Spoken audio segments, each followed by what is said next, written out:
日保健日，新城資訊台。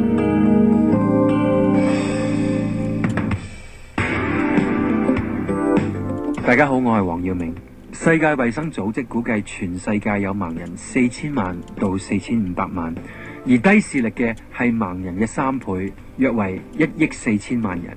其中75%，即係1億多嘅患者，可以通過手術同埋屈光矯正得以恢復同埋提高視力。仲有25% 嘅低視力患者需要低視力保健，好似係需要佩戴助視器或者係視覺康復儀等等。歡迎大家收聽星期日保健日6週年放眼健康世界。今日馬基請嚟香港順勢療法醫學會會長杜嘉倫教授同大家講下國際盲人節嘅。杜教授你好。你好。好多人都講啦，就係眼睛呢就係靈魂之窗嚟嘅，咁所以呢，我哋要好好保養自己嘅眼睛啦。咁但係呢，好多時即係有啲意外啦，或者好不幸地呢，有人嘅視力可能會比較衰弱咗啦，甚至係失明嘅，即係嚴重起嚟。不如同我哋講下呢，其實世界性嘅視力問題其實係咪都有一個統計數字㗎？係啊，根據喺2002年啦，咁有一個關於視力問題嘅世界性統計。咁咧喺當年呢，就估計全球有1億6千萬人呢係視力係唔健全嘅。哇！1億6千萬，好多㗎咯喎。咁但係當中有3700萬人係完全失明嘅，係睇唔到嘢嘅。咁而導致失明嘅頭號敵人呢，就係大家好熟悉嘅白內障。咁其次呢，就係青光眼，咁第3位呢，就係黃斑點退化嘅問題啦。咁而正係因為現今呢引致失明嘅都係一啲退化性毛病居多，咁所以呢，係多於82% 嘅失明人士呢都係超過50歲嘅。咁而有趣嘅地方呢，就係女性嘅失明人口呢，喺世界各地呢都係比男性高嘅噃。咦？點解咁搞笑呢？係啊，好奇怪嗬！個比率呢，由1.5倍至2.2倍不等喎。哦，即係 double 上㗎喎。係啊，都好誇張㗎呢個。嗱，咁其實呢，現在呢都有個資料就講到每5秒啊，喺地球上面每5秒就有一個人喺世界嘅某個角落呢失去咗光明，而每一秒就有一個小朋友睇唔到嘢啦。哇！係啊，好驚喎！即係呢個數字。係啊。保護自己嘅眼睛啊！咁我知道呢，其實世衛組織嗰邊呢都有一個係即係排行呢，就係有啲眼疾呢，佢就優先處理嘅喎。係㗎，優先處理嘅呢就係第一就白內障，跟住就青光眼，之後就黃斑點退化。咁糖尿病所引起嘅視網膜病變都係緊跟其後嘅。不過隨住糖尿病嘅人口上升啊，咁呢個疾病呢就啱啱都係被列為優先處理㗎啦。咁另外就剩翻嗰啲係屈光問題啊。咁咩嘅屈光問題呢？屈光係咩啊？例如近視、遠視、散光呢啲咯，即係要可以基本嘢嗰啲就反而係個特別名。係啊，而細路仔呢嗰個失明呢喺香港就並唔普遍嘅，但係喺第三世界國家呢就非常之嚴重㗎。呢個可能係同啲營養嘅飲食啊，我都好有關係。係好多因素影響到啦，其實都頭先你講呢，即係話白內障呢就係優先處理㗎嘛。咁呢個名呢，好多人都會認識㗎啦，就好似呢，其實我婆婆呢以前呢都係有白內障嘅，咁嗰時仲陪埋佢去一間唔係醫院㗎喎，即係其實去一間係眼科嘅診所嗰度呢，已經即刻可以做到呢個白內障嘅手術㗎。可唔可以同我哋講下白內障呢樣嘢呢？嗱，其實白內障呢就係眼睛裏邊嘅晶體變得混濁之後呢，就影響視力嘅一種疾病嚟嘅，係全世界最主要嘅失明原因。嗱，喺亞洲同埋非洲呢，就多於一半嘅失明個案呢，其實都係同白內障有關係嘅。咁而現今傳統嘅西醫嘅治療方法呢，就只有用手術。咁如果手術成功嘅話，就可以立刻令到視力得到明顯嘅改善㗎。咁所以呢，就被譽為係當代一個最成功嘅手術啦。咁但係如果手術裏邊出現咗問題，咁就可能奪走咗僅餘有嘅視力啦。咁就會睇唔到啦。咁嗰時呢，我婆婆做完嗰個白內障手術呢，佢真係即刻睇得翻嘅。咁但係其實即係呢一個就係一個成功嘅例子啦。但我知道呢一個手術呢，有個存在嘅風險嘅喎。係㗎。嗱，白內障裏邊嘅手術風險呢，其中一個呢就係後囊膜嘅混濁啊。嗱，喺手術裏邊呢，外科醫生呢就先會將混濁嘅晶體移走嘅，跟住再放入人工嘅晶體。嗱，喺過程入邊呢，佢會嘗試盡量唔損害晶體嘅囊膜嘅。咁然後呢，就將人工嘅晶體呢就植入本來嘅囊膜裏邊嘅。嗱，如果手術成功嘅話，咁手術第二日呢個視力就會明顯改善噶啦。但係有啲病人呢，即使個囊膜完整，但係呢都會變得混濁噶噃。咦？點解會咁呢？係啊，所以呢視力喺手術之後呢，仍然係模糊嘅，睇唔到嘢，蒙查查。咁有啲病例裏邊呢，甚至做完之後呢，個視力呢仲比未做之前仲要差。哎呀！嗱，呢種情況呢，一般呢都可以用激光嘅方式嚟嘗試處理嘅。但係呢種激光處理嘅方法呢，係會有機會增加視網膜脫落嘅風險。數據就顯示白內障嘅手術本身呢，已經係會增加視網膜脫落嘅風險㗎啦。咁如果仲用激光處理之後嘅囊膜混濁之後呢，個視網膜脫落嘅病例呢，就將會呢，就比淨係做手術呢，就已經可以增加1倍嘅。嗱，所以呢，手術之前呢，係應該首先考慮清楚呢啲風險。嗱，呢個係一個好重要嘅問題嚟嘅。咁除咗頭先你講嗰個後囊膜混濁之外呢，仲有冇其他風險啊？嗱，仲有嘅白內障嘅手術嘅風險呢，就仲有人工晶體離位呢個現象嘅。經常呢，就發生呢啲咁嘅併發症呢，就係佢嗰個晶體離位。嗱，手術之後部分病人呢，係會見到人工晶體嘅邊緣嘅。見到個邊緣啊？係因為跌咗落嚟。咁甚至咧會出現重影。如果咧人工晶體離位嚴重嘅話咧，咁視力就會變得非常之差噶啦。咁但係人工晶體點解會離位咧？咁係咪？咁其實好簡單嘅啫。外科醫生咧，其實都好希望將人工晶體植入原有嘅囊包之中嘅。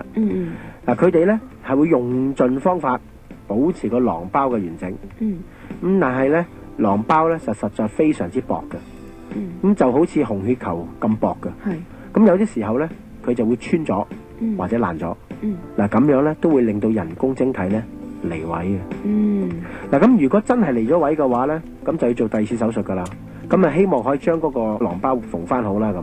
咁但係如果發現得唔及時，個組織結咗痂嘅話咧，咁就好難再有機會咧恢復視力噶啦。咦？你話結咗痂即係其實咩係痂咧？佢入邊都會結痂噶嘛。係佢入邊會結痂噶嘛。譬如你做咗個手術啦，咁佢入邊都有黏膜啊，或者有囊包嗰啲都會結痂噶。結咗痂之後咧，你就整唔翻嘅。咦？係咪即係好似我哋譬如皮膚咧，就係結咗疤咁嘅意思？係啦，佢外邊有疤咧，佢入邊都會結痂噶嘛。哦。係啊，你即係舉個例子啦，我哋講下少少題外話都可以。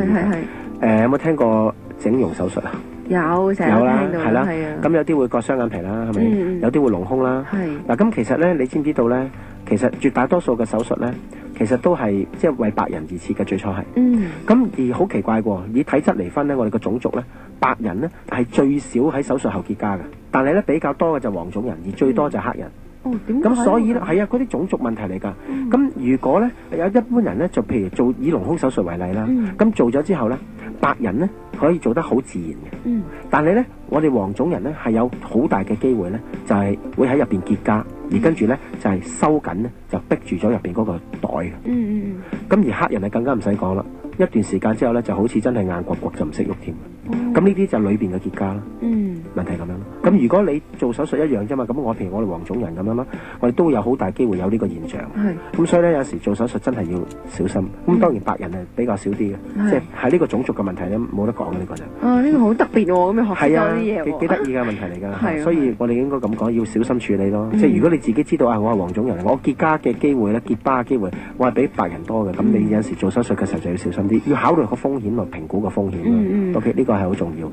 咁除咗話嗰個膚色上面唔同，咁嘅結痂嘅情況唔同咧，我知道咧喺風險上面嚟講咧，男女都有分別嘅喎，男性個風險高啲嘅喎。係啊，男性仲有啲額外嘅風險㗎。嗱，如果係你係男性，正在用緊前列腺嘅藥物的話，咁就有機會咧有另外一個併發症出現啦，就係虹膜下垂。